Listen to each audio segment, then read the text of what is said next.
আসসালামু আলাইকুম। মহান আল্লাহ তার সকল বান্দাদের ভালোবাসেন।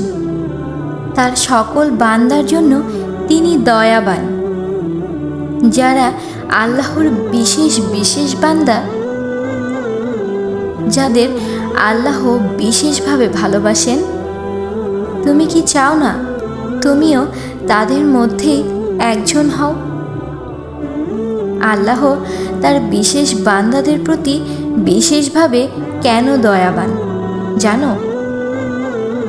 কারণ তারাও আল্লাহকে বিশেষভাবে স্মরণে রাখে। তারা দুনিয়াবী চিন্তায় তাদের রবকে ভুলে যায়নি। তারা তাদের শেষ ও চিরস্থায়ী ঠিকানা ভুলে যায়নি। তাদের মতো তোমার হতে ইচ্ছে হয় না? তোমার মন কি চায় না ওই দুনিয়ায় আল্লাহকে দেখতে, তার সাথে কথা বলতে? তোমার মন চায় না আল্লাহ তোমাকেও বিশেষভাবে ভালোবাসুক? যদি সত্যি তুমি আল্লাহকে গভীরভাবে পেতে চাও, তার ভালোবাসা পেতে চাও, তার রহমতের ছায়াতলে নিজেকে রাখতে চাও, তাহলে নিজের চিন্তা, চেতনা, বিশ্বাস, ইচ্ছা, আশা, আকাঙ্ক্ষা, আচার আচরণকে আল্লাহর আদেশ ও অভিপ্রায়ের অনুগামী রেখে তার আদেশ নিষেধ পালনের জন্য সদা উৎকীর্ণ থাকো।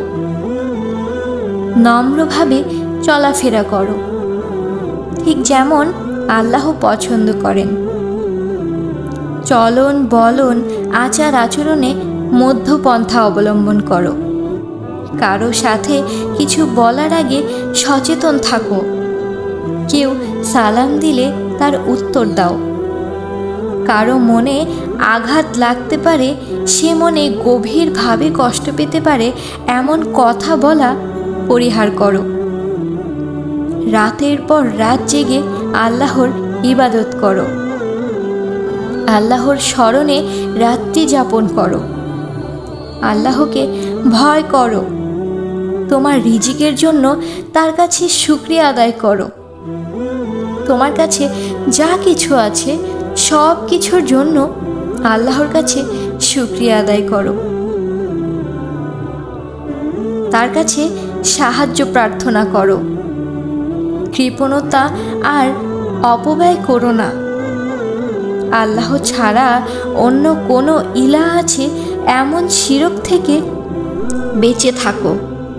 নিজেও শিরককে পরিহার করো। কাউকে অন্যায়ভাবে হত্যা করো না এবং ব্যভিচারের নিকটবর্তী হও না। তোমার সমস্ত গুনাহের জন্য আল্লাহর কাছে ক্ষমা প্রার্থনা করো। তার কাছে লজ্জিত হও। তওবা করো, ইস্তেগফার করো। মনে রেখো, কঠোর অপরাধীও যদি তওবা করে এবং আল্লাহর ওপর বিশ্বাস স্থাপন করে, সৎ কর্ম করতে থাকে, তবে মহান আল্লাহ তার মন্দ কাজগুলোকে পুণ্য দিয়ে পরিবর্তন করে দেবেন। সুবহানাল্লাহ। মিথ্যা ও বাতিল মজলিসে যোগ হওয়া থেকে তুমি দূরে থাকো। কখনো মিথ্যা সাক্ষীও দিও না।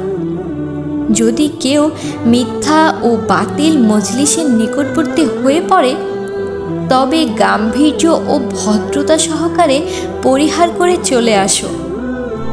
আল্লাহর আয়াত ও শরীয়তের বিধানগুলো শুধু পাঠ করাই যথেষ্ট নয়, তা অনুধাবন করে আমলও করার চেষ্টা করো। শুধু নিজের জন্য নয়, আল্লাহর সকল সৃষ্টির জন্য দোয়া প্রার্থনা করো।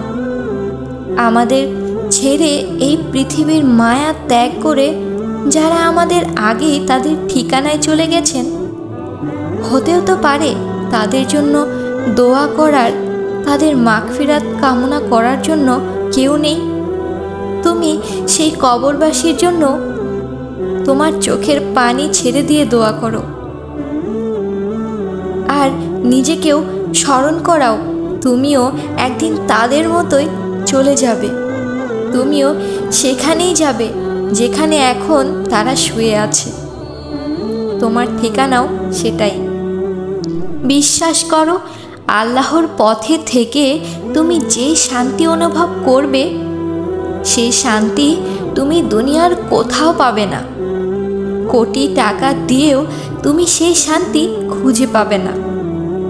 তোমার মধ্যেও যদি তুমি এই গুণগুলো আনতে পারো, বিশ্বাস করো, তুমি যেদিন থেকে পা বাড়াবে সেদিন থেকে তুমিও তোমার রবের প্রিয় হয়ে যাবে, তার বিশেষ বান্দার খাতায় নাম লেখাবে।